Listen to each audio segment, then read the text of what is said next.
একদিকে রাজস্ব আয়ের কাঙ্ক্ষিত লক্ষ্য থেকে ৫৮,০০০ কোটি টাকা পিছিয়ে সরকার, অন্যদিকে চাপ রয়েছে তা বাড়াতে। আবার নির্ধারিত সময়ে বোর্ড সভা না হওয়ায় আরও মাসখানেক পিছিয়েছে আইএমএফের প্রতিশ্রুত ঋণের অর্থ ছাড়ও। সব মিলিয়ে সংকট আরও বাড়ার শঙ্কা দেশের অর্থনীতিতে।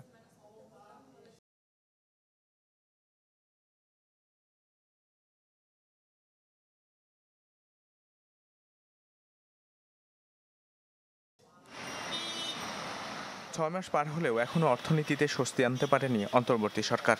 তার উপর ভোগাচ্ছে চড়া মূল্যস্ফীতি, নতুন ভ্যাট হার ও মোটা অঙ্কের রাজস্ব ঘাটতি, যা আর্থিক ব্যবস্থাপনায় চাপ বাড়িয়েছে কয়েক গুণ। বছর তিনেক আগে আইএমএফের দ্বারস্থ হয়ে অনুমোদন মেলে $৫.৫ বিলিয়ন ঋণ।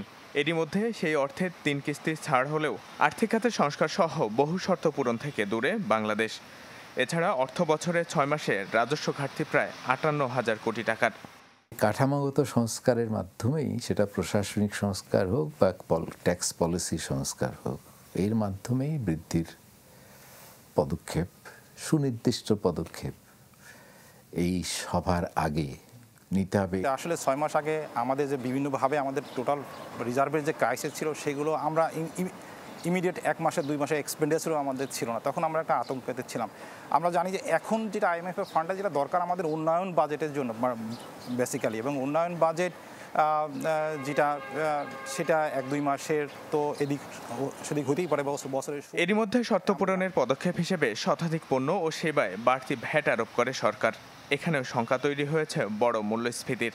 এদিকে বাজেট বাস্তবায়ন বা সরকারের নিয়মিত কার্যক্রম পরিচালনায় অর্থের জন্য তাই মরিয়া সরকার। আমরা তো বাজেট করতে যাচ্ছি, ওই বাজেটে যদি আমরা সুনির্দিষ্ট পদক্ষেপ নেই রাজস্ব খাতের সংস্কারের জন্য, প্রশাসনিক পলিসি, যার সুফল এই বছর পাওয়া যাবে না, কিন্তু আগামী অর্থ বছরে পেতে পারি, তাহলে সেইটাতে আইএমএফ যদি সন্তুষ্ট হয়। নির্ধারিত সময়ে বোর্ড সভা না হওয়ায় পিছিয়েছে আইএমএফের ঋণের চতুর্থ কিস্তির অর্থ ছাড়। জানিয়ে বড় সংখ্যা না হলেও ভোগান্তির মাত্রায় নতুন পেরেক যুক্ত করবে দেশের অর্থনীতিতে। ইমদাদ হক, চ্যানেল 24, ঢাকা।